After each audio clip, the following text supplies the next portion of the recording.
Hey folks, welcome back. It's your main man Sabado back again. And I mentioned it in my last video, but I'm incredibly excited to be back with my main man, Being Wealth, just because as we lace you up with this G.A.M.E, there's just so much information that's out there. And before I get started, I do want to mention a couple of things. Number one, I had the opportunity to speak with a subscriber just this morning about keeping it real and a chat with Sabado. And I'll tell you that the conversation was just incredible. We talked a little bit about some of the challenges of being successful. A lot of times when we look at people dealing with money issues or people dealing with issues in general, we are institutionalized or taught to look at the lowest common denominator. And a lot of times the people that are having the biggest challenges aren't the people at the bottom, but it's the people that are sitting here like you and I that are sitting at the middle. We just have more mechanisms to cover it up, but the impact is just as bad. It's like Goody Mob said, I kind of like being poor because at least I know what my friends are here for. But unfortunately for a lot of us, we just don't learn until it's too late. So one of the biggest traps that we have, we're going to discuss in just a little bit. But before I do that, I want to mention again that only about, 20% of you that are on the channel are actually subscribed. And this month, again, we're hitting about 25, 30,000 views. And I know the content's resonating because I see the email, I see the comments, and I am engaged in the chats with Sabado. So I'm just going to ask that if any of this resonates with you, subscribe to the channel. It's free. It helps me. It helps me continue to at least build my street cred so I could get esteemed individuals like Being Wealth here to talk. Because if it's not resonating, it wastes his time. And time is money, and at 54, I can't afford to waste it. So it's just one of those things. But on that note, let's go ahead and get into it. The thing that I've been thinking about a lot, and a lot of us struggle with this, and it was reinforced in my conversation this morning, is the idea of keeping it real. Now, those of you that have been watching the channel for a while know this channel is not about entertainment and singing and dancing and trying to be funny and make people laugh. But I have to tell you that when Dave Chappelle was talking about when keeping it real goes wrong, I think a lot of us are in that paradigm in ways that we may not know. And I know what my own experience has been, and I know how I've overcome it, and I know what the outcome is from that, and it's something that you see as well. But I also want to take a more disciplined approach as we look at that, because I think a lot of us are in spots that we're in that we may not necessarily know we're in, know why we're in, or know how to get out of. And we think that we have to demonstrate that we're in the space that we're in, and we're not. So without further ado, I'd like to take this opportunity to reintroduce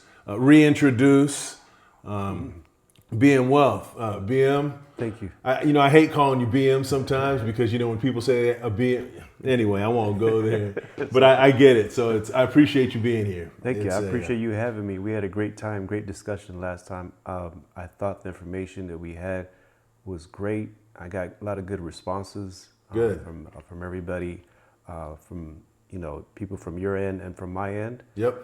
You have a great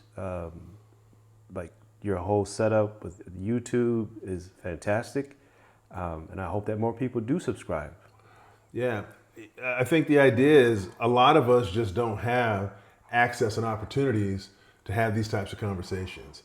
Absolutely. And unfortunately, there's a lot of people don't want to share out of a fear of competition or whatever it is, what they've done to get there. And I think there are complexities to everything that happens, but I don't think the formula itself is very complex. I agree. And I think the more that people understand the formula, the more they can adapt it into their own lives. Because at the end of the day, it's not even about people retiring early. It's about people living their best lives. Absolutely. And one of the things that gets in the way of that is the stress about money. You see studies all the time, 60%, 70, 80% of people are finding themselves that are getting divorced because of disagreements around money and stuff like that. But you could tell people just have the conversation, but if people don't know what to talk about, then it puts them in a bad spot. And yeah. I think it was in Rich Dad, Poor Dad, the guy said you can only get divorced twice and really stay at a high economic status. Now, I know that may or may not necessarily be true, but for anybody that's been divorced, we know that it takes a big piece out. So if you could eliminate some of that stress and some of that challenge, whether you're single, divorced, or whatever the situationships, then the better off you're going to be over the long run, and the better off future generations are going to be, because then you'll have information to be able to pass on to them. So again, I think these conversations are incredibly important, and it's my hope that it resonates and continues to resonate. But I'm going to keep going till the brakes fall off, because right now we're sitting at about 6,500 people that engage in the videos on a fairly regular basis. So I'm pretty happy about that. Yeah, So, what you're providing is excellent information that is not taught in schools. It's not discussed in the communities. It's rarely taught in the colleges as well. I wish that this type of information was produced, or curriculums were created before people graduated from high school. yeah, Because if they had that background, then there would be knowledge and discipline there to not be in debt, it's true. to be aware, It's true. to plan, to set goals as to how to deal with, like you said, situationships, circumstances. Yeah, I agree 100%. And it's interesting, because I was talking to a guy today. I try not to say the names and put people's information out there on blast, but trust me, he's a real person. And we talked for about 45 minutes today. And I knew, because I had a hard stop on the back end of that, so I knew it was almost exactly 45 minutes. But one of the things we were talking a little bit about is not one of the things that a lot of people don't learn is, I think it spans beyond money, but learn how to operate or navigate or move within the sphere of success. I think a lot of us come from places and communities where we didn't have a lot of money. And the way that we showed that we belong was by showing stuff and showing things. Or showing out. And showing out. And what's happened is, I think the organizations, the companies have seen that. And unfortunately, one of the largest drivers of the American economy is purchasing, consumerism. So in order to keep the economy running, we're not making as much as we were making before in terms of products. We still make some products, but it's really what we consume. And the way that you get people to consume is by buying things. And the way you get people to buy things is by selling them things. And in order for people to be able to afford them, that becomes a big deal. So I think that creates a bit of a conundrum for a lot of successful people, especially with this individual. And I felt some of the same pain, is if you're successful and you're doing it the right way, then people will shun you for not being what they think you're supposed to be. Then you have people that, if you do that say, well, you're just dancing for the man because now you're out here showing off everything, and then you become a target. And at the end of the day, if nobody's ever taught you how to be successful, then when you get to that point, you're going to find yourself doing what you can to stay at that point. And that's what I think really inspires me to delve into this conversation with you about the whole idea of keeping it real. Because we talk about keeping it real. A quick story, I was talking to a guy once, and he told me that he didn't like Tiger Woods because he didn't think Tiger Woods was a real ninja. And I use ninja because I don't use the N-word by design, intentionally, because of the way that he moves, the way he interacts, the way he talks. And I mentioned to him that he's in a sport where the last person that looked like him that was, that was fearless about what they did was Lee Elder. And then Lee Elder got a whole bunch of other slack because of it. So in order to have the impact that he had to play the game correctly. That doesn't make him any more or less anything. Right. But I think we get caught into that trap. Why do you think that is?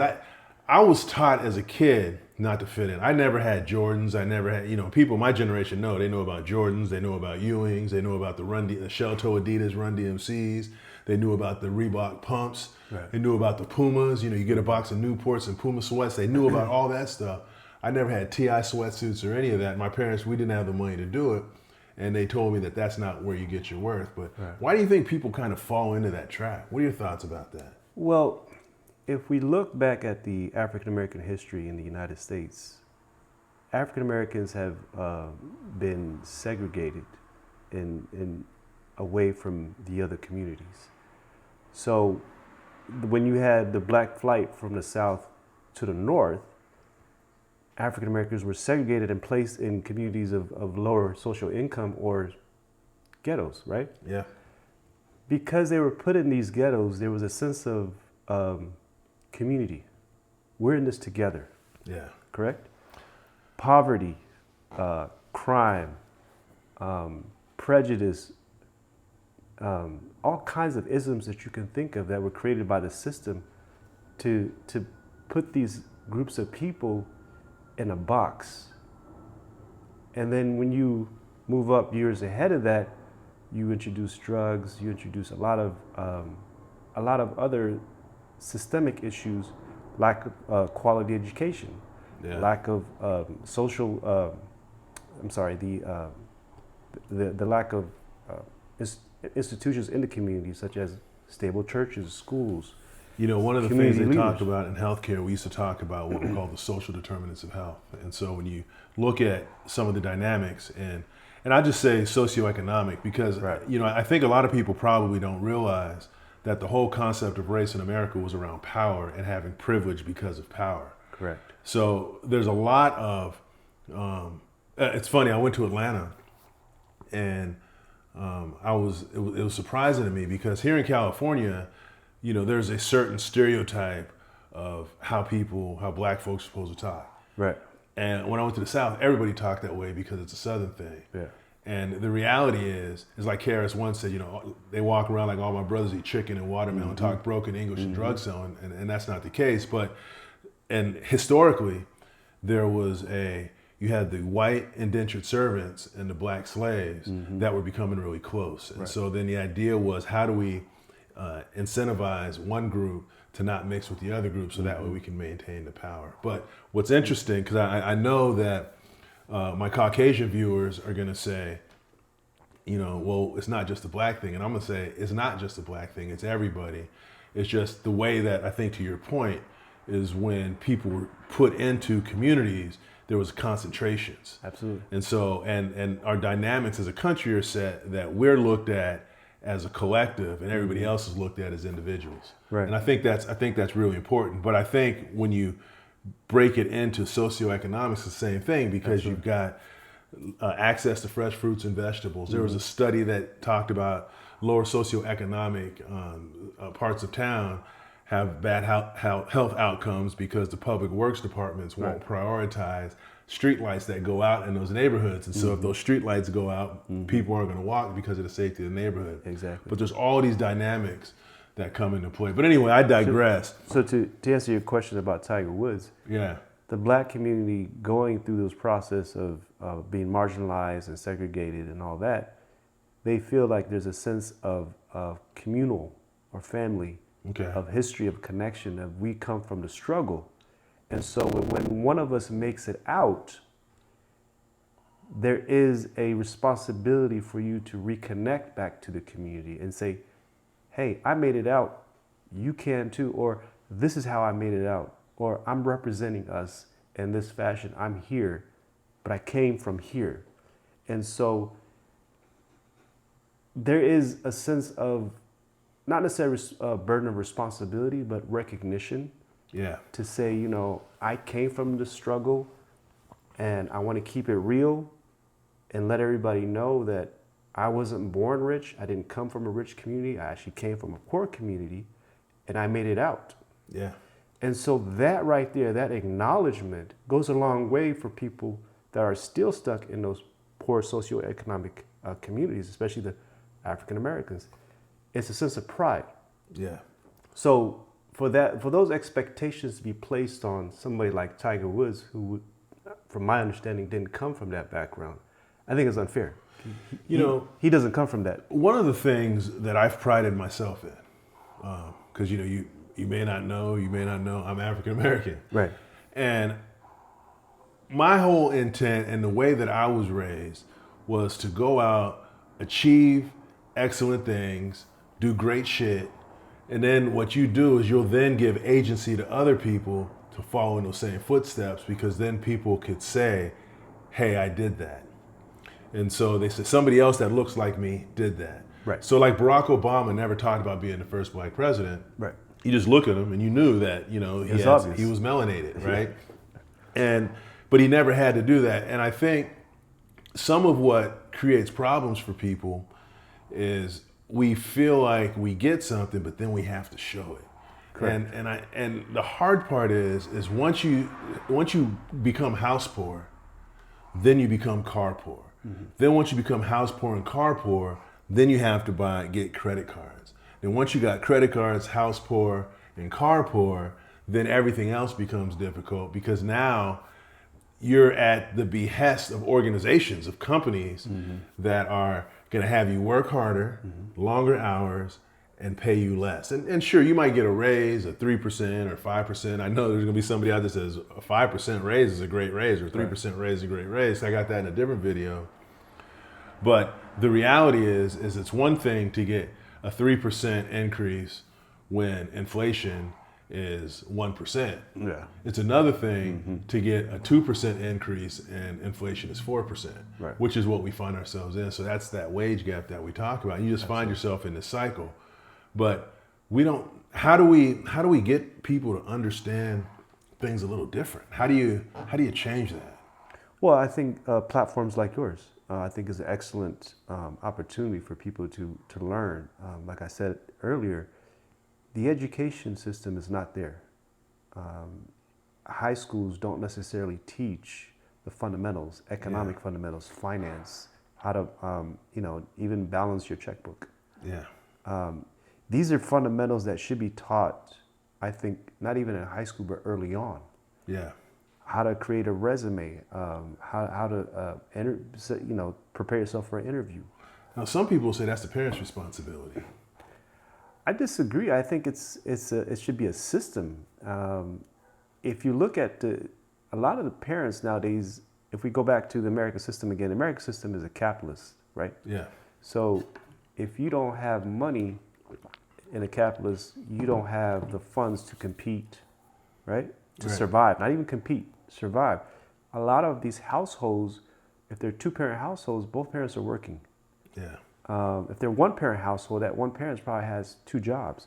So the interaction between the child and the parent on a daily basis is very limited, because they're, like you said, they're trying to keep up with inflation.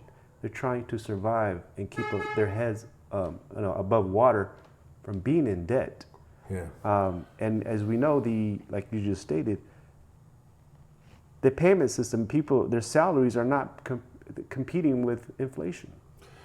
I have two thoughts about that. I think number one, for a lot of people today, it's very rare that somebody goes from being affluent to being broke. Right. But what happens is you have people that go from being broke to trying to be affluent. That's the pattern. So if you give it to the schools, or let me back up. If you say it's the parents' responsibility, right? Then what you're saying is you're assuming that those parents come from a place of enough affluence to be able to educate their kids, and the parents a lot of times are just as broke as the kids. And we're in the first generation now, from what I understand, that the coming generations are not going to be better off than their parents were. Right. I think the other piece of that is that if you put it in the hands of the schools, the teachers are one of the lowest paid occupations in the United States. So you have broke teachers telling people how to make money. So that would be like me telling people the exact steps to retire without having even looked at a retirement scenario. It's a tough, so it's like this, it's a conundrum. I don't know if it's a snafu, I don't know if it's a conundrum or whatever you want to call it, but it's a weird situation, because it's a double-edged sword. You're asking for the blind to lead the blind in both hands. Unfortunately, again, because our society is a market capitalistic society, everything is based off resources, capitalism, money, access. School districts are poor. Yeah. Communities are poor. Neighborhoods are poor. States are poor. Right? Yeah. But the country is wealthy. It's the wealthiest country in the world. But it's also the most indebted country in the world. The United States is about 45 to 50 trillion dollars in debt.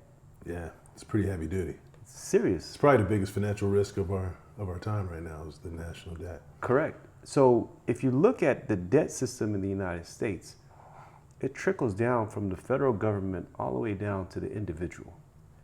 And so for you to compete, you have to live in a certain neighborhood, have a certain job, have certain access, have certain resources for you to compete. I didn't say you're doing excellent, just to compete, just to barely, survive. Yeah. And if you're not competing, if God forbid, you don't have the education, you don't have the access, resources, you don't have a job, or you're barely surviving, then you're looking at debt as a way to survive. Let me ask you a different question then. So, because again, a lot of my viewers are people, it's phenomenal. One of these days we'll sit down and maybe have you in a chat with Sabado so you could see the people that are calling into my channel. Absolutely. These are business people. I had a physician. I spoke to a physician last week. I was talking to a person that was a retired police officer. I was talking to somebody who was the captain or the chief, I think, of the Capitol Police. I mean, I've had some really affluent people that when you look at them on the outside, you're like, wow, these people are living large. They're doing great. And they're talking to me saying, Sabado, I don't know how to deal with. I don't have the answers to my own situation. I'm looking at them saying, you were not only the smart kid in school, but you made more money than me. And here I am. So how did that happen? And so when you talk about access, what do you mean when you say access? And I have an idea, but I want to share it after you give your thought. Sure. Access is something that you are aware of. It could be as simple as you being aware that there's a library in your neighborhood, okay, and that you can go to the library and access certain information that is for you because you're part of the community. You pay taxes. You have access to that library and all the resources that exist in that library. But if you ask how many people actually go out and access that information, yeah, very, very minimal. There's a small population in the community that actually takes time to look up information, look up basic information. You can go get a book from the library about debt control or money management. Very simple. All you got to do is get a library card. Now, that's one level of access. Yeah. Now, if you're a high income earner, many more doors open up to you and you have way more access to certain information that not everybody is privy to. They don't have those privileges. Like right now, with the way I am, I walk into a bank. They'll look at me, they'll size me up and say, you are, based on what we know about you, these are the resources that you have. What you see, what they see. What they see. These are the resources that you might have access to. Now, if I'm a millionaire, billionaire, I walk into a bank, there's a certain level of access that I'm privy to that you and I will never know about. Yeah. But we know that it exists. I don't even have to walk into a bank. I can make a phone call. They'll come to me. They'll offer me opportunities that don't exist for the average person. So access varies based on who you are and where you are in the spectrum of economic status. You know, it's interesting too, because I think I don't like to talk too much about my own journey because that'll monopolize my whole hard drive. But when I was in 5th grade, I had a teacher named Miss Gilly. Miss Gilly hated me. And it was obvious that she hated me. So I got the heaviest hand in discipline.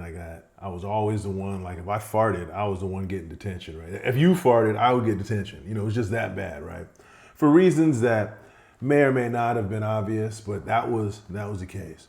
My dad told me one time that when I was graduating from college, he ran into Miss Gilly at a supermarket. And he said, oh yeah, hey, how you doing? And they said, how's your son? How's Sabado? Oh, he's graduating today. I'm just here to get some film so we can take some pictures. She didn't believe that. There's no way that this kid is graduating from college, right? And I was. It was that day I was graduating from college because he told me a couple of days later. I had another friend, a guy named Louis. He passed away. And his parents, when he told his parents that I graduated, his parents didn't believe him. When I had another friend that I grew up with, a guy named Jerry. When he told his parents that I graduated from college, became an executive, his parents didn't believe him. So when you look at how people viewed me then, and the only thing that changed my life was I happened to play basketball, and I went to school in a different part of town. So all the broke people around where I grew up were telling me what I couldn't do, right? He's not going to end up in, he's going to end up in jail, he's going to end up this, he's going to end up that, right? The kind of common story. I went over to the other side of town, probably 40 miles, 30 miles away. I used to ride the bus, but I was meeting people that were the titans of like Silicon Valley. So if I could remember names, I would say those names today, and you'd be like, wow. And this is just a community college, so this isn't a university. But I'm talking to people because I'm hanging with their kids and stuff, and I'm at their house. And the two things that my parents taught me as kids made it possible for me to communicate with people at that school. And that's to be able to write. You have to be able to write and to be able to speak.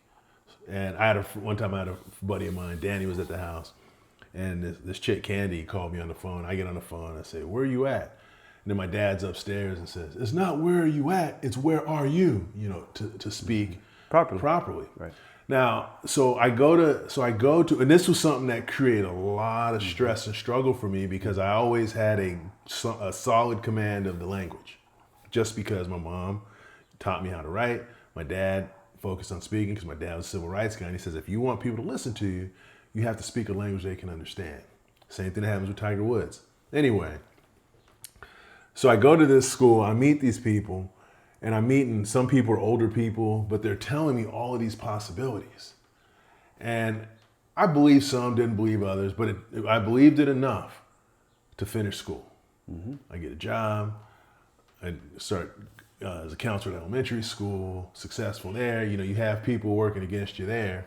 Then I go to another job, and I remember there was a lady named Ruth. And I told her this about 10 years ago, 15 years ago, is that she's the person that fundamentally catapulted my career.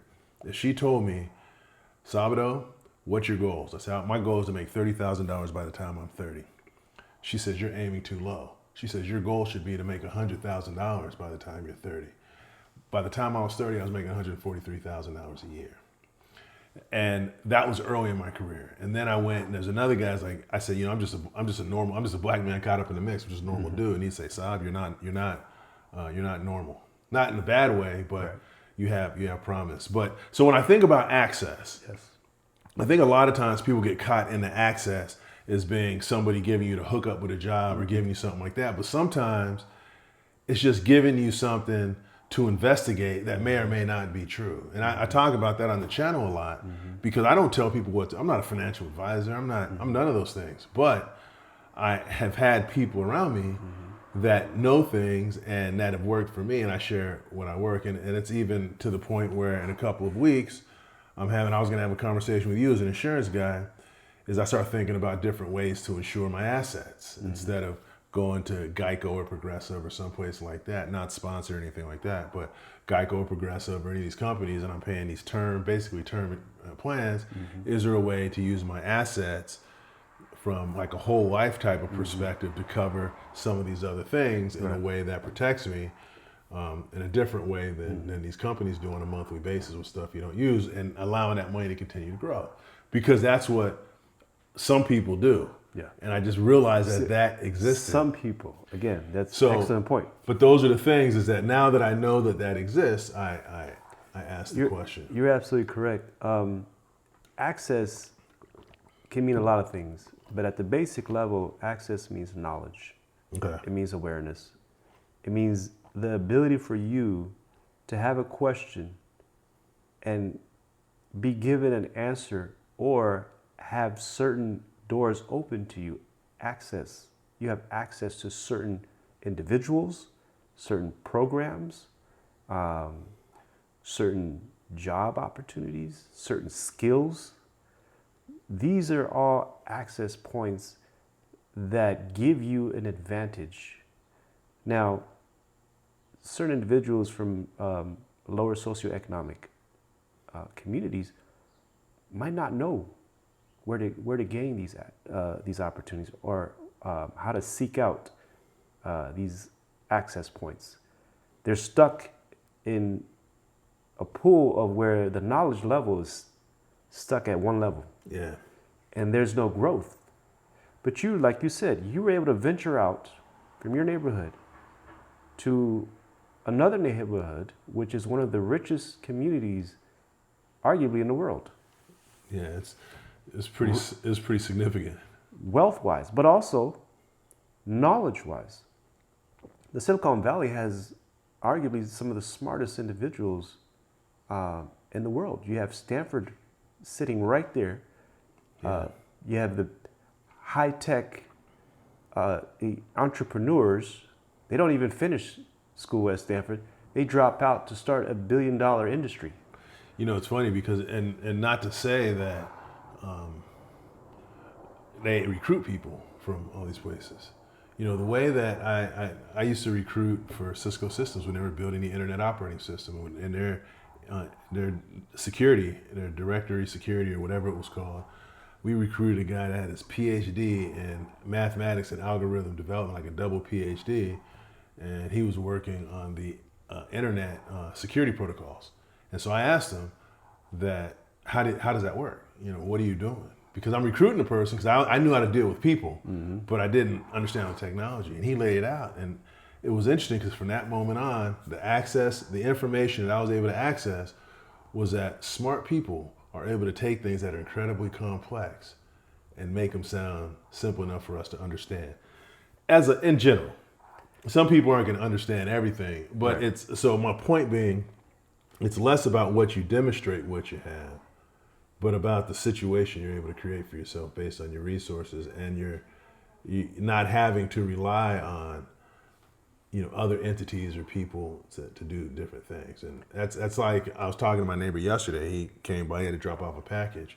I go outside, I had on my red plaid pajamas. It was like 6 o'clock. He started laughing.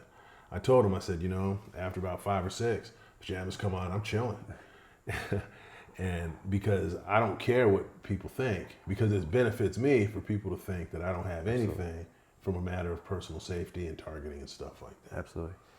But I think you bring up several excellent points. The first, I think most important thing that you just brought up is that they do recruit other highly intelligent individuals in Silicon Valley.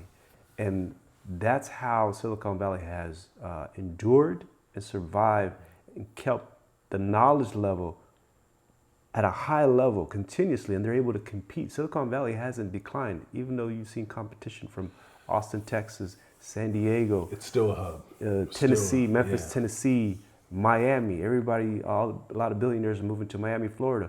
But the concentration of high tech in Silicon Valley has always remained strong and stable, even though... Well, and it's expanded because it used to just be down in like San Jose, Santa Clara. Right. And all that, Sunnyvale, and now it's all San Francisco. And can you imagine the individuals, the kids that are growing up in those communities, the knowledge level and the access that they have to resources? Compare that to somebody across the bridge from East Oakland. Yeah, it's true. It's true. And we're talking about, you know, miles away. But it's not far. It's two different worlds away. Yeah. The knowledge level, the access, and the self-awareness to go out and get stuff is just, it's, you could say they're from two different worlds, even though they're within the Bay Area. They're right across the bridge from each other. You know, it's interesting too, because I think at one time, you know, if you were an engineer or you were a tradesperson, then you could still live a decent life. But now there's just such a huge disparity because the technology person is making buku dollars. Absolutely. And the tradesperson is you know, trying to make $1 out of 15 cents. So, yeah, you know, one of the things that I think about too is I think a lot about social pressures. Mm-hmm. One of the things I had to deal with, just again talking about keeping it real, is because I knew how to write and because I knew how to speak, a lot of people would tell me that I wasn't black enough. Then when I would hang out with friends from other cultures, like, white dudes or whatever, white folks, then I was obviously not white. So then I felt, I sat at this intersection. And my sister is a professor down in Southern California, and she talks about this concept of intersectionality. And without going too deep into it, because she knows it and I don't as well, but it talks about how you'll have these intersections and these different ideas, and right at that intersection, things get lost and things fall down. So what I'm finding is there's a lot of people like me that I talk to in my chats with Sabado. And by the way, if you have the opportunity to be on a chat with Sabado, go to my website, www.asksabado.com, and I'll talk to you for an hour. We'll have a conversation. And if nothing else, we may have a nice brief conversation. But now you got a homie in Sabado that you can call, and it's 100% free. I've committed, and I'll continue to commit, that I'm not going to charge anybody anything for anything we do, except for a couple hats and T-shirts that are sitting down there. But I just did that because it felt like it was the right thing to do. But it's interesting because when you become successful, you end up with the idea. I remember when Ray Lewis got into problems in Atlanta. A guy had a gun or had a knife or something. So the question is, why is he still hanging out with those jive turkeys? Well, because those are the people that he came up with. Those are the people that he knew. Right. So he's not going to be, he can't shun them because he's not going to be fully accepted in a genuine way by this new group of people that want stuff around him. I think that's a lot of what happens with Tiger Woods, because it would be hard to go up to Tiger Woods and be like, "Hey, what's happening, homie?" Just be cool with him, because everybody around him needs something. Like these people with entourages are paying their entourages, and so then how does a parent get their kid to overcome that kind of gap? That's an excellent question. It's a cultural difference. Unfortunately, in the United States, you start at the federal government. The federal government wants to put you in a box because they'll ask you your ethnicity. Are you black? Are you white? Are you Hispanic? Are you Pacific Islander, Native American? And so if you look at the attitude or the approach that the federal government takes, the rest of the society has taken the similar approach. Yeah. African Americans weren't called African Americans. Before that, we were called Afro Americans. Before that, we were called Negroes. Among other things. Right? Yeah. And then before that, it was... Yeah, I got you. So the concept of placing people in boxes is an American culture, and it continues. So when you have somebody as yourself who's not from the ghetto, where most of our, the black community comes from, and it's a question mark. Well, if you're not from the ghetto and you don't speak in Ebonics, then what are you?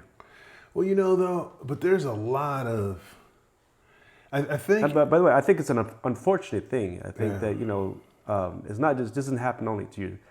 It happens to myself as well. Being an immigrant, I'm African, grew up in the United States, so English was my third language. Yeah.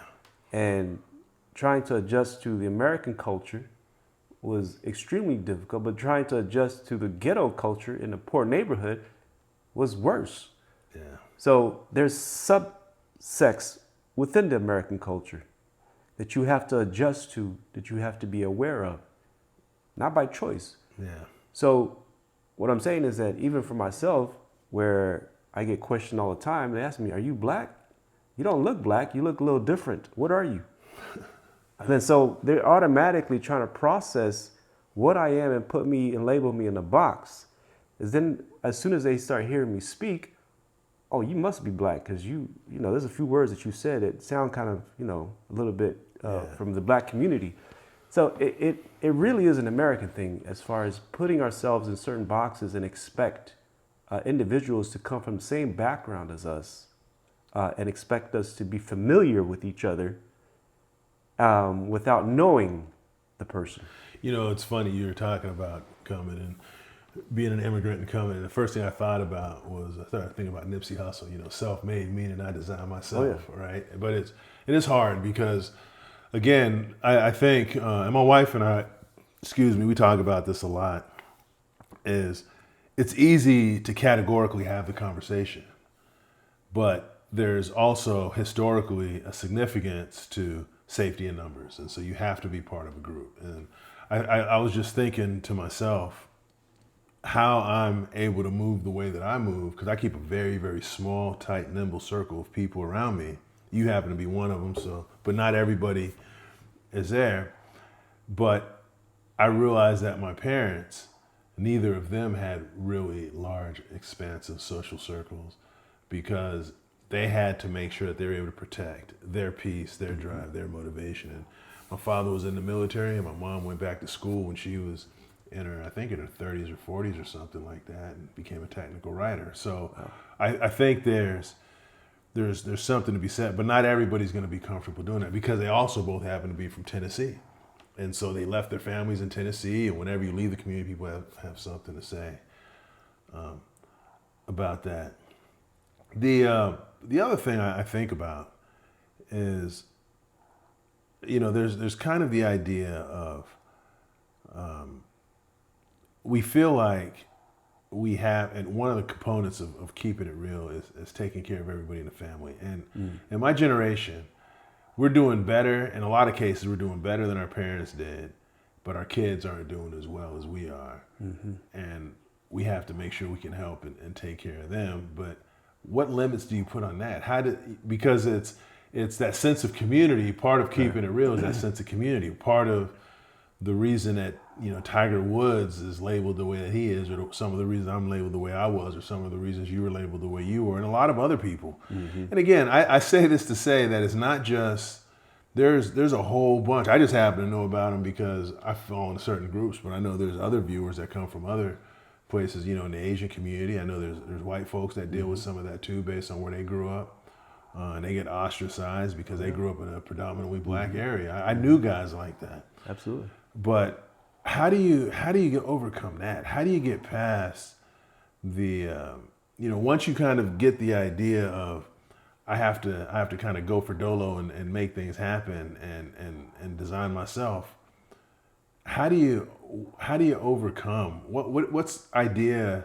And again, I speak maybe as from the standpoint of an insurance guy. How would a person protect themselves from working themselves to a certain place, but then not being taken advantage of by other family members? Because if you're taking care of mom, you're taking care of the kids, then mom gets sick. Now all of a sudden, everything that you saved has to pay for her to stay in the hospital. How do you hedge against those things? 'Cause I think that happens a lot more than people talk about. Well, like everything, I think knowledge is very important. Yeah. Asking the right professionals, experts, making yourself available to them by going out and reaching out and taking initiative.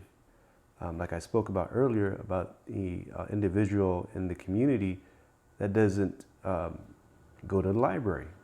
You have access to those resources, but you choose. I'm sure you've driven by the library hundreds of times. And not at one point did you think about, let me stop by and look up some certain information that could benefit me, that could benefit my family, that could protect my family, that could protect my children's future. We don't do that. Same thing with insurance, finance, retirement, or any other subject you want to talk about. You yourself, you being knowledgeable, if you don't know something, I'm very confident you would go and search for the right individuals to contact. Even if you don't know where they are, you will do the research, do your homework, and go look for the right individuals and ask those key questions to protect yourself. I'll tell you something funny. One of the things I thought about too, a lot of people don't use Facebook. I mean, they don't use YouTube, right? There's a lot of people that just don't. They ask me about what I'm doing, and I said, I don't really, I use YouTube. That's my platform. That's where I am. And there's YouTube. Then I got a Facebook page and Salvador's Retirement Crew. So check it out. Still small, but it's a place to have direct contact but they go to Sabado's retirement crew, and that's a place where people have access. Yes. And then I have my my Instagram that I've started to put stuff on, shorts on, so that way people have access to shorter bites and things like that. But I think when you talk about access, I think everybody knows what the internet is, but I think so many people get caught up in so much of the bullshit on the internet. So they think about Say it again. They get caught up in the bullshit. What's the bullshit? It's the I want to look like Kim Kardashian and Ray J, or just the stuff that is going to distract you from the stuff that you want to spend your time on. Absolutely, and that's where people think they're keeping it real. Unfortunately, today's society is being damaged by social media. This whole concept of instant gratification that has come through social media is ruining people's ability to judge information or content and say, you know what, this does not really help me in any shape or fashion. Yeah. Let me look up certain social media content. We're at an age in technology where you don't have to go to the library. You have everything, all the knowledge in the world in the palm of your hand on your cell phone. That was my point, yeah. And yet, we have that access, right? We have that digital information to look up anything that we can. You have a whole library system in your hand. But instead of looking up stuff that is helpful for you, you keep it real by liking certain things. Oh, let me go like my friends, last night, outing. The dancing babies, that's what I call them. Or, or let me like my friend's food they just posted up. Or let me go look up celebrities that have hundreds of millions of followers and they're making millions of dollars off you being one of their followers. And so when you keep it real, trying to keep it relevant, as I call it. Yeah, that's probably a better term. You get caught up in this mix of the circle of madness, as I say. It's funny. I was watching somebody on YouTube, the purveyor of all truth. But I was watching Neil deGrasse Tyson, astrophysicist, really sharp guy. And one of the things he talked about is the amount of information that AI platforms like Claude or ChatGPT or Google Gemini, any of them, that they have access to, that it would have taken us thousands or hundreds of years, thousands of years to go through each primary source piece of data.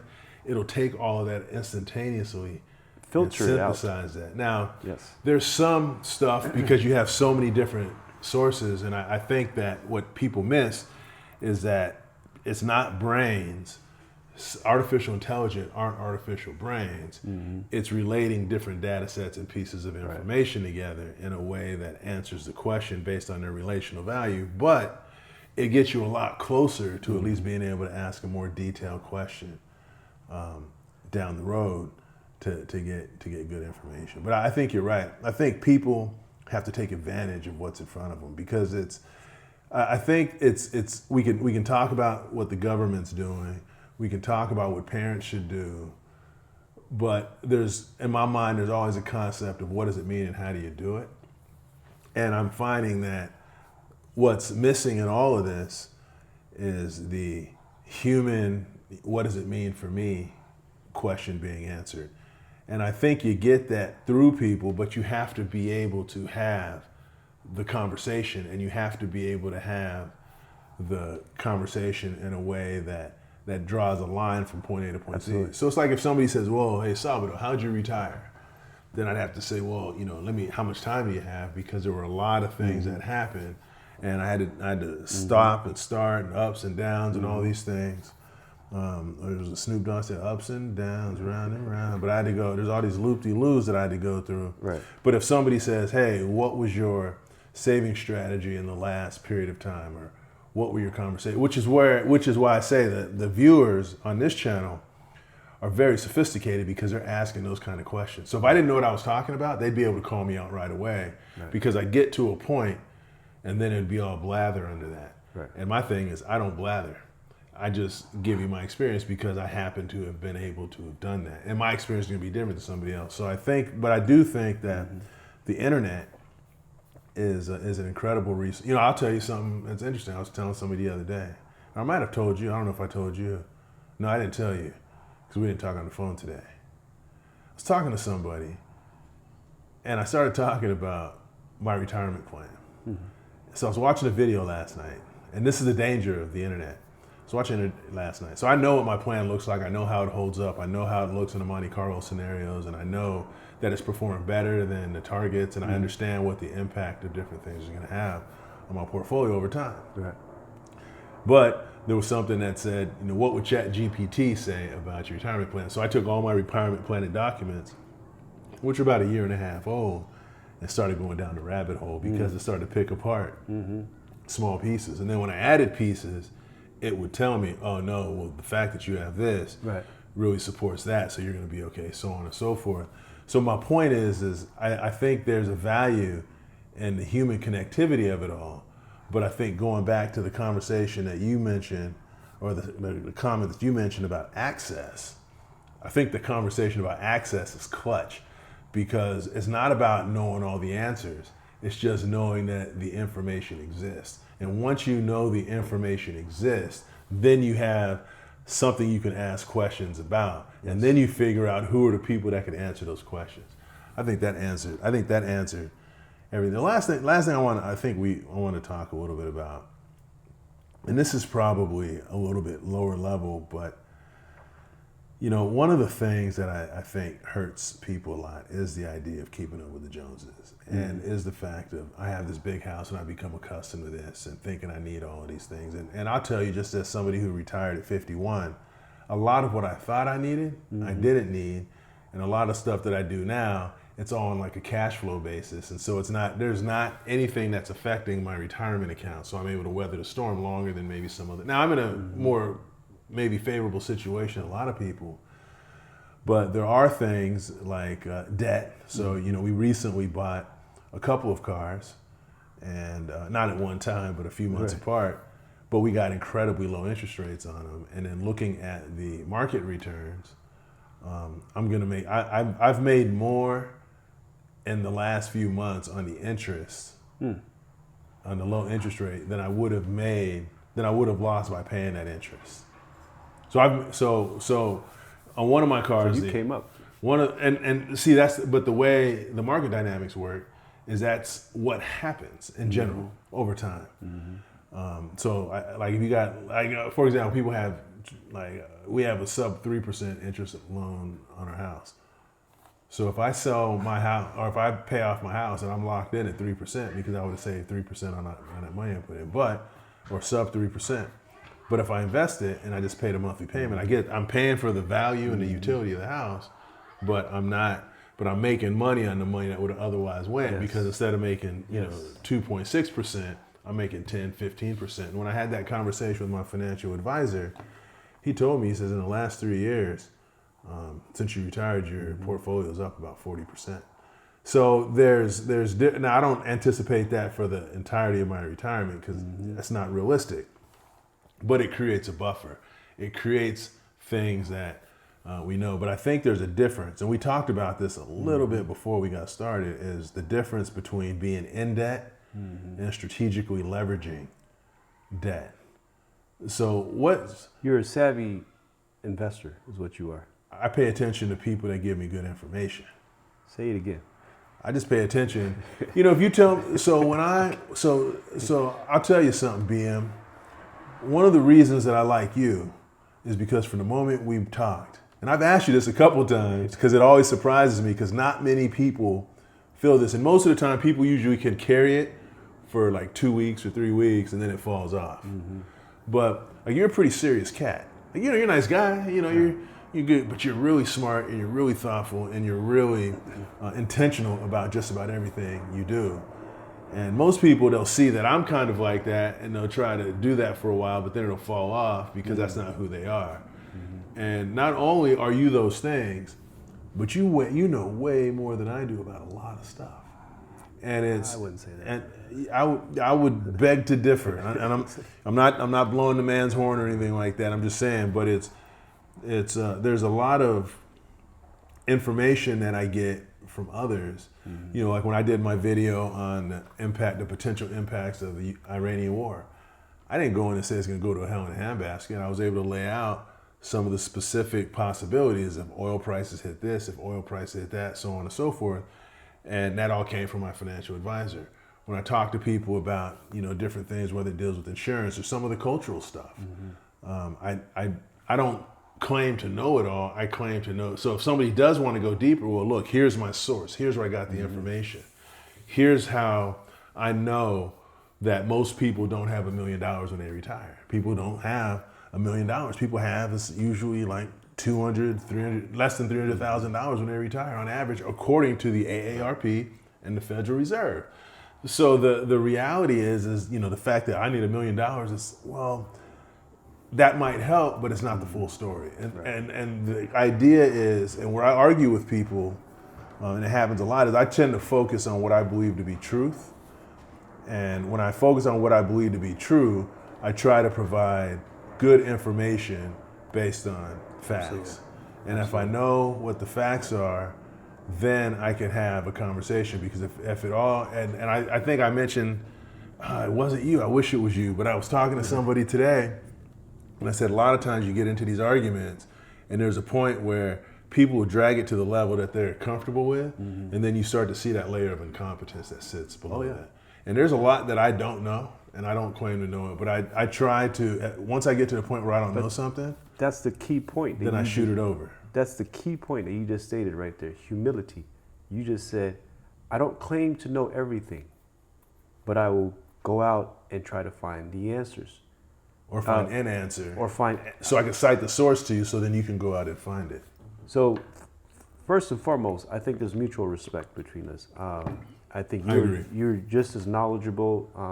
I don't want you to fool the audience.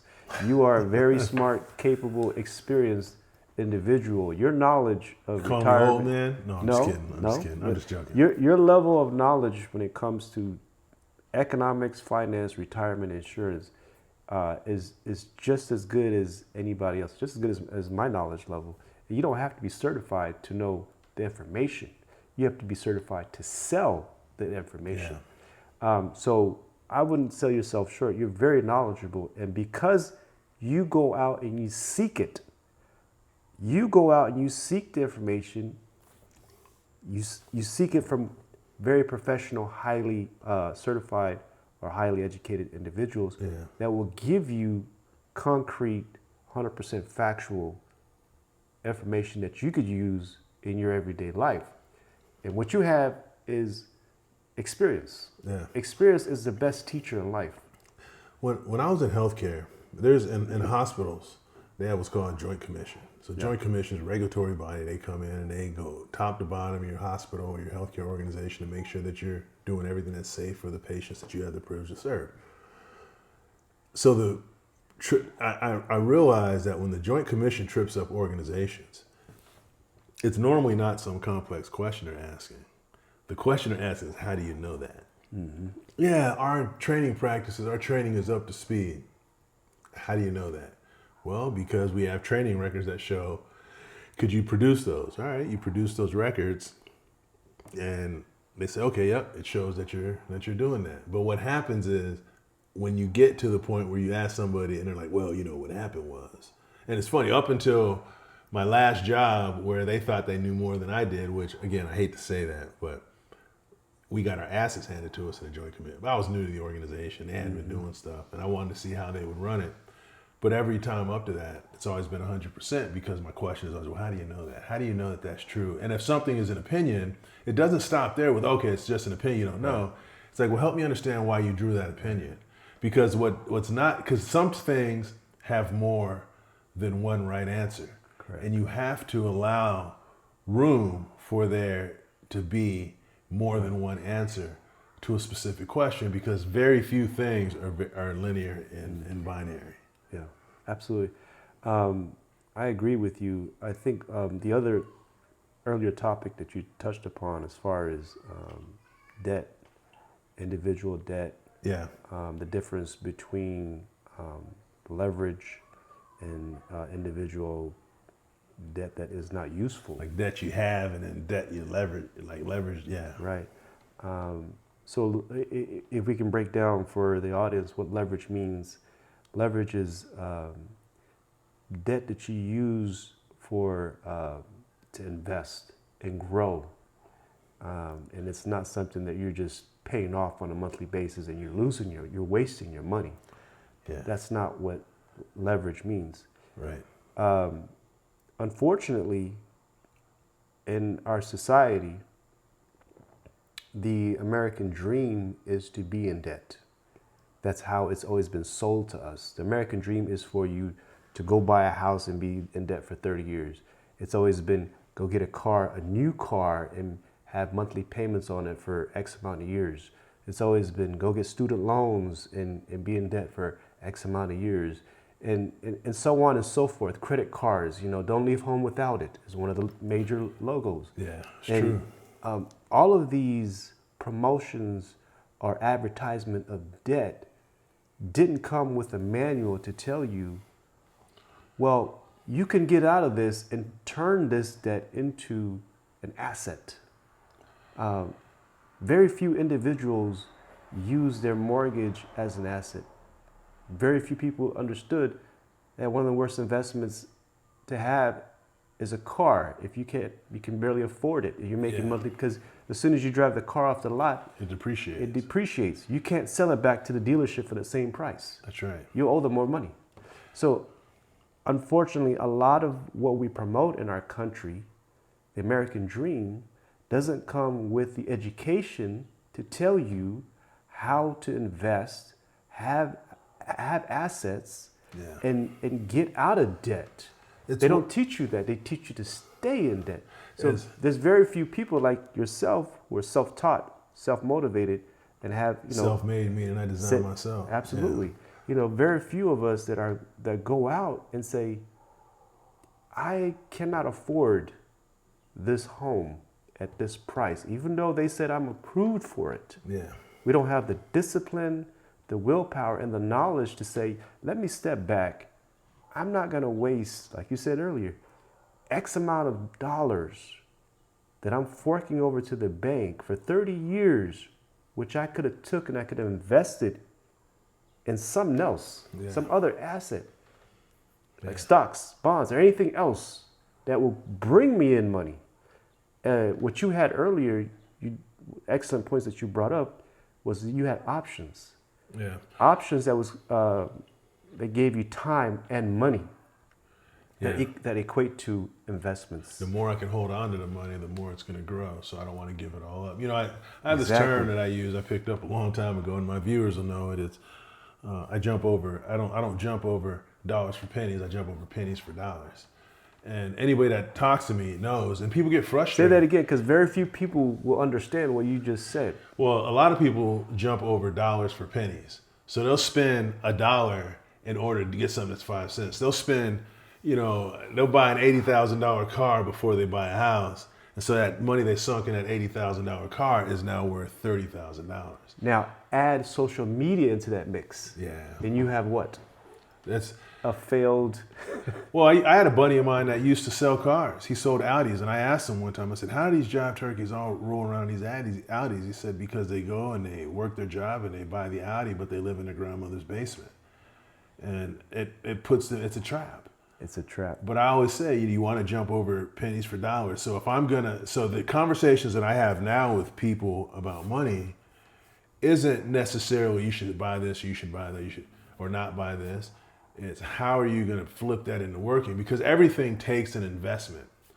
I have a buddy of mine started a sausage business, and so my thing is how much did the equipment cost you, and how much you selling the sausages for, and at what point are you going to be able to recoup your money for the equipment?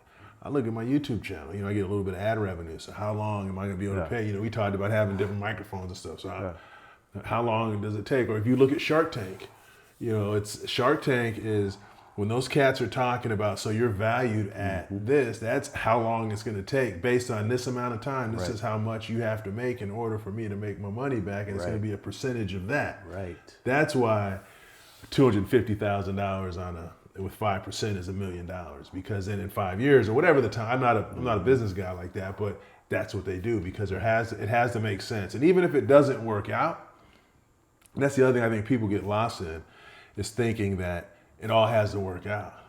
And I'll tell you a funny story. I don't do a lot of speculative stock trading. It's just not my thing. I grew up broke. I'm very conservative with my money. But there was this company called Nikola. What's wrong with that? That's smart. And Nikola was a hydrogen fuel truck company. And so their CEO, a guy named Trevor Milton, pumped up the stock value, so it went from $0 to like $60 a share. People got rich, and then they found out that what he was saying wasn't true, it was fraud. Then it came back down to like, I don't know, $10 a share. So I said, hydrogen fuel is going to explode, so this is an opportunity to buy a distressed company that's going to do better over time. Well, about 4 years later now, 4 or 5 years later, they had filed for bankruptcy, and then the shares all dissolved.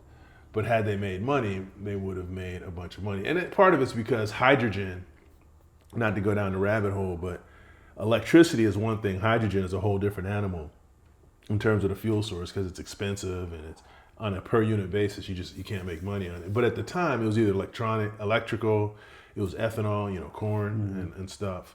Not ethanol, but corn, diesel, or whatever it is. Yeah, it's ethanol. And then there was the hydrogen. And so you had these different technologies that were still emerging. So it's like if one of them blows up. Right. Now, I probably only lost $1,200 on that. Now, $1,200, and my wife said, if you saw $1,200 on the street, would you pick it up? And I just reminded her of the time we were leaving the casino, and I saw $5 on the parking lot, and I reached down and picked it up, stopped my car, stopped traffic, picked up $5 off the street because it was $5. So I'm that guy. So, well, BM, I got to tell you, I really look forward to these conversations. Yes, I do. Because there's just something to having two smart people in the same room having conversations. And look, I watch people like the Money Guy. I watch a little bit of Dave Ramsey. I think Dave Ramsey's good for people getting out of debt because he's good for, he's solid. He's aggressive and stuff like that. But in terms of saving and being retired, he's not my guy. He's great on the fundamentals. Yeah, he's great on the fundamentals. Yeah. But if everybody did what he did, then they might be in for more difficulty than they anticipated because it's not as straight and as easy as it is necessary in his situation. Yeah. I watch a few other channels because I think there's a lot of smart people out there. But the funny thing is a lot of these folks aren't retired. I mean, I don't know Dave Ramsey. I'm sure Dave Ramsey's doing his passion project, so you could say he's retired. But a lot of the people out there are financial advisors and stuff. So try to bring that nexus, because it's good to see these really smart people, but to bring it into usable format. And the goal for me is to say what's it in a usable format. And and I think when we talked about here, is it really narrows down into a few things. Don't get so caught up in how things look. Focus on what they are. Go for value instead of things, and and find information. Create. If you don't have access to certain information, create the access, because if you ask the questions, it may or may not work for you. And I think if people walk away with that message, then I think people end up in a fairly good spot. At least a good starting point, because I still have 300 other long-form videos that they could watch about everything else that goes on in terms of where I got advice from, and meeting a homeless guy and getting advice from him that helped me retire. It's all kinds of stuff, but you never know where it's going to come from. I want to highlight something here. I don't think people understand how much your platform benefits them. The information that you're providing, not just by having somebody like me or anybody else, but just your experience alone is highly, I don't know what's the word, it's very positive for the average person. I appreciate that. Because The average person is not going to get up and go search for a financial advisor and pay them, or a retirement a planner, or an investor. The average person does not care to go research that or pay money for that. But with your knowledge from your experience, your life experiences, and then your ability to go out, because you have a certain drive and hunger for knowledge that's not the average person doesn't have. Your ability to have that drive, go look for it, and then share it on this platform is a benefit to everybody. I don't think everybody should be aware how lucky they are, fortunate they are that you're sharing your knowledge with them, because it is information that it's not rocket scientists, but it's the fundamentals that everybody should have, but we don't have. Well, and one of the things that I don't mention this a lot, because again, I have never been big on excuses because I've done a lot of stupid stuff. But one of the things that a lot of people don't know is that I was adopted as a kid. So as a kid, I was adopted. So I came into a family that took care of me, but I was not connected to by blood. And so I never felt like, I never knew how deep or how far down the bottom can be, because at the end of the day, because I think I was adopted when I was like 1 or 2 years old or something like that. So I knew that there was a big shift that I couldn't process at the time. So I say all that to say that if somebody had to overcome some of the financial as well as some of the emotional things that I had to overcome to get to where I am, I think, it speaks to the fact that there is opportunity for people out there to live their best life. Right. I never think that everybody's going to retire early. I know that's not going to be the case, but I think people want to live better lives, and I want people to live their best life. And I don't think that, I just don't get the sense that people really understand that they can do it. And part of my goal is to say, look, I came from almost nothing, and then I made it here. And, the one thing that, I'm fortunate that my parents raised me the way they did. It wasn't easy, and there's a lot of scars, a lot of wounds, and a lot of frustrations around that. But I've also had the opportunity, and I think a lot of it came from, having a shaky background like that. I've been able to evaluate people, not necessarily that they have like a dope hat on or something like that, but the character of who they are. And sometimes you get it wrong up front, and then you realize that the person's a knucklehead or a person's not out for your best interest, and you have to step away. Right. And that takes time, and that happens over time. So, but I've always been able to have good people in my corner. And when people were telling me things when there's people that I knew from reading the newspaper, not because I was reading the business page, but because they're on the front page of the newspaper talking about multi-billion-dollar tech investments, and they're the spokesperson that the article's about, and I'm at their house eating pork chops. In some cases, I might have been dating their daughter, something, whatever it was, right? Now my wife's gonna see it. I gotta deal with that, so I'm blaming it on you, man. No, but I'm in these environments, and I'm talking to people. I'm talking to the Parsegans, who were just this old couple that just saw me as like this absolutely incredible young man, and just would layer me with all this information. And these are folks that came from some country, but they had layer upon layer upon layer upon layer upon layer of financial backing. And my buddy Panos Koutsianis, who tried to get me to invest in a technology company that developed the commercial development of GPS that we all have now on our cell phones and stuff. And he only wanted $10,000, but at the time I didn't have it.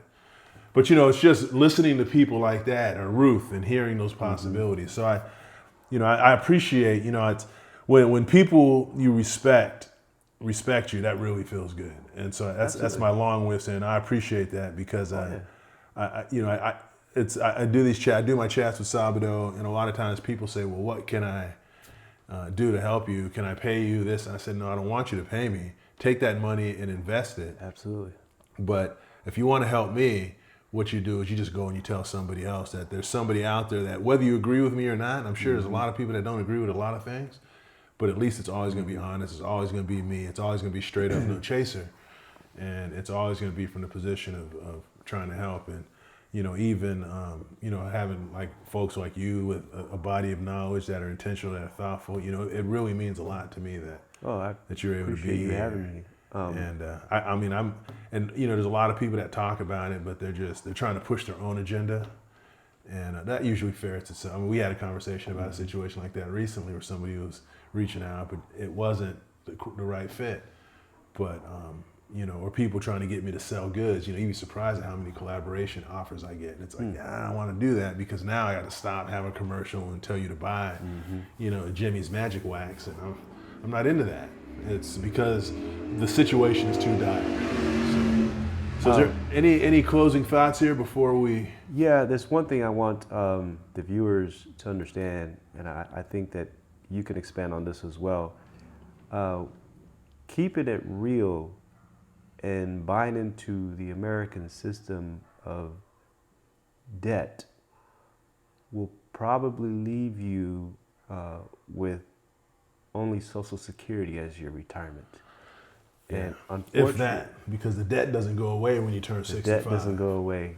Unfortunately, the percentage of Americans that are just living off Social Security is a high number. Yeah, I was just watching something about that. We're looking at least 50% of Americans will be living off one check of Social Security, and that's if they don't have any other debt. Yeah. And so, if they have a spouse and you have two incomes from Social Security, the max we're looking at maybe $3,000. Yeah.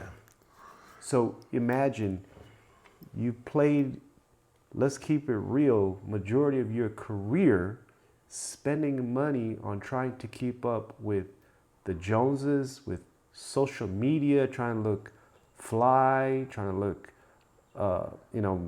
mix in with certain social groups and this and that. And over the years, you've depleted your money and the time. Yeah. Because remember, investment is time and money. Yeah, it's true.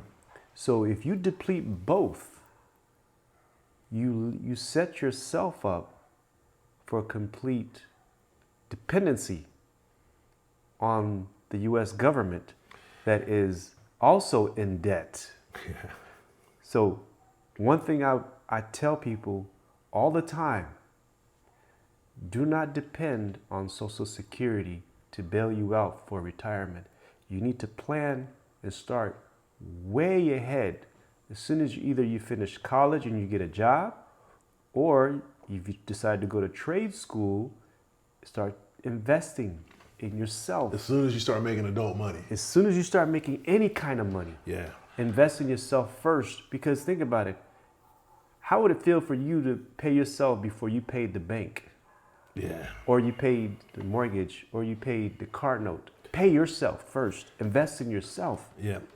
And the other thing I want to say is, not everybody chooses to ask questions and be knowledgeable. Yeah. And the reason why I say this is, there are many people that know me.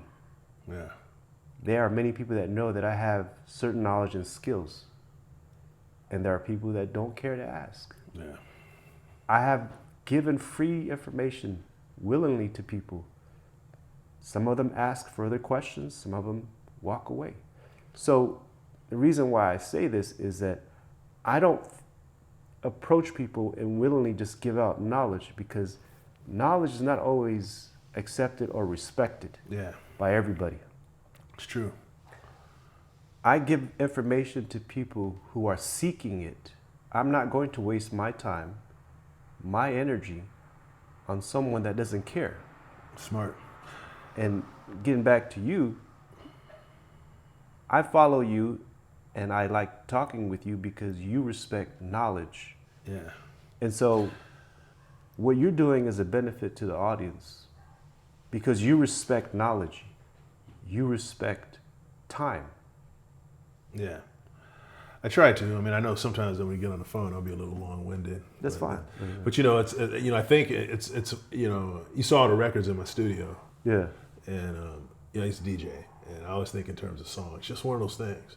And I was thinking about this guy, Boss Skaggs. He has a song called The Lowdown, and he says, we got a Jones for this, a Jones for that, but this keeping up with the Joneses just ain't where it's at. That's what that kept going through my mind as you said. One of my favorite songs. I have a whole story. If you ever want to hear the story about my Boss Skaggs, I'll tell you in a different one because it has to do with something that happened at work. It was pretty funny. I was a younger person with some older people that knew about Boss Skaggs. I was a hip hop guy. It's a whole thing. But anyway, lost a friend over that. Not really, but kind of. But because I didn't know who Boss Skaggs was at the time. But that's the thing, that keeping up with the Joneses, just it doesn't do anybody any good. Doesn't do you any good at all. What you should keep up with is your own personal knowledge, awareness of your situation and where you need to be. And every situation, every investment, every retirement is completely different. Yep. Every situation, people's background situations and needs are completely different. 100%. So it's just a matter of understanding your situation and what information will benefit you. Not everything will benefit you. And you know, and that's one of the reasons I do videos so often. I don't do them every day, but I do them twice a week because there's so much information that different things are going to be a pickup for different people. So now I have a question for you in the audience. What most resonated with you in this conversation? Where do you sit? Are you completely debt free? Are you jumping over pennies for dollars? And the other piece is, what additional topics would you like us to talk about? There's so much out there, and there's so much knowledge. And there are times when I wish I would have recorded some of our conversations, but then I know that our videos are going to be pretty rich. They're going to be pretty deep. You're going to have to take some time. And if you walk and listen to me, you're going to have to take a long walk because we're going to get after it. We're not, you know, we have fun when we're doing other stuff, but, you know, we're pretty serious cats because we understand the assignment, and that's what's going to happen. So I think at this point, we're probably going to have to cut it here.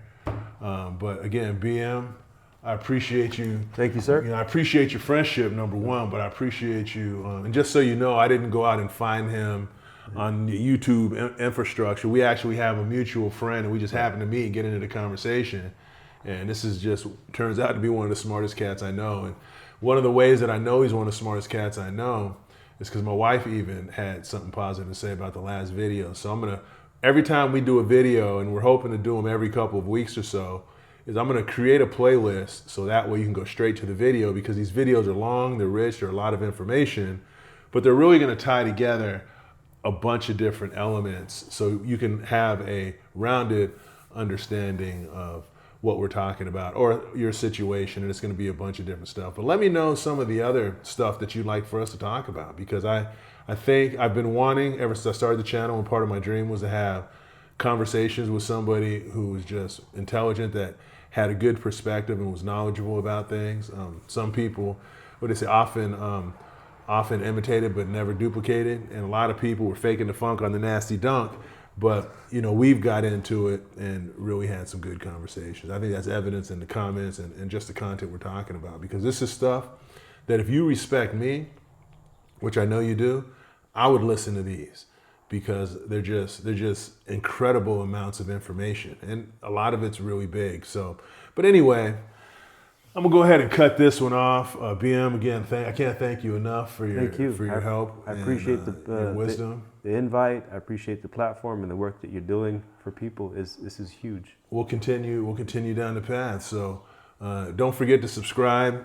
You know, again, I give you a hard time about subscribing, but at the end of the day, whether you subscribe or not, all that does is it feeds my ego, and my ego's not that strong, but it helps me understand that the information is helpful for you, because I see it in the comments. I see there's probably about 100 of you, about 50 of you that comment. I put them out at midnight, and so by the time I wake up in the morning, about 8 or 9 o'clock, I see there's already a few hundred views, plus there's several dozen comments. So I know it resonates, but you know, let me know some of the things that you're thinking about, because it's not about me, it's about you.